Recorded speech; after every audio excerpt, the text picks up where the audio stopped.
Muhammad Hatta, atau yang dikenal sebagai Bung Hatta, adalah sosok yang tidak hanya dikenang sebagai proklamator kemerdekaan Indonesia, tetapi juga sebagai teladan kesederhanaan dan integritas. Sejak masa mudanya, Hatta menunjukkan kecintaannya pada ilmu pengetahuan. Ketika belajar di Belanda, ia aktif di Perhimpunan Indonesia, organisasi pemuda yang memperjuangkan kemerdekaan dengan cara damai. Hatta percaya bahwa kemerdekaan sejati tidak hanya soal bebas dari penjajahan, tetapi juga tentang mencerdaskan dan mensejahterakan rakyat. Di tengah perjuangan politik, Bung Hatta dikenal sebagai pemimpin yang penuh prinsip. Ia tidak pernah membiarkan ambisi pribadi mengalahkan kepentingan rakyat. Sebagai wakil presiden pertama Indonesia, Hatta menjalankan tugasnya dengan penuh tanggung jawab. Bahkan ketika ia memiliki kesempatan untuk hidup mewah, ia memilih untuk tetap sederhana. Ia pernah menolak membelikan sepatu baru untuk anaknya karena merasa uang negara harus digunakan untuk kepentingan rakyat, bukan untuk keluarganya. Hatta juga dikenal sebagai Bapak Koperasi Indonesia.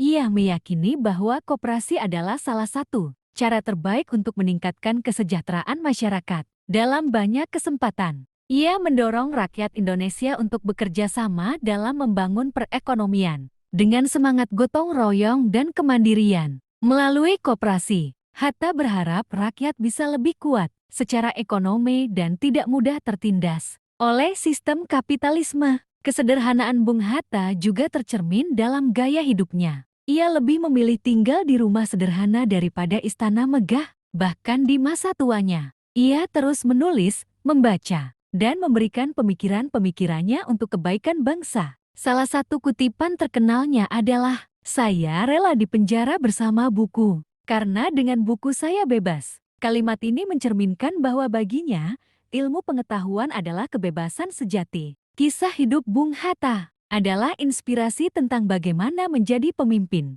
yang memikirkan rakyat di atas segalanya. Ia mengajarkan bahwa perjuangan bukan hanya tentang mengubah sistem politik, tetapi juga tentang membangun masyarakat yang berdaya, cerdas, dan sejahtera. Hingga kini, nama Bung Hatta tetap menjadi simbol kejujuran, pengabdian, dan perjuangan tanpa pamrih.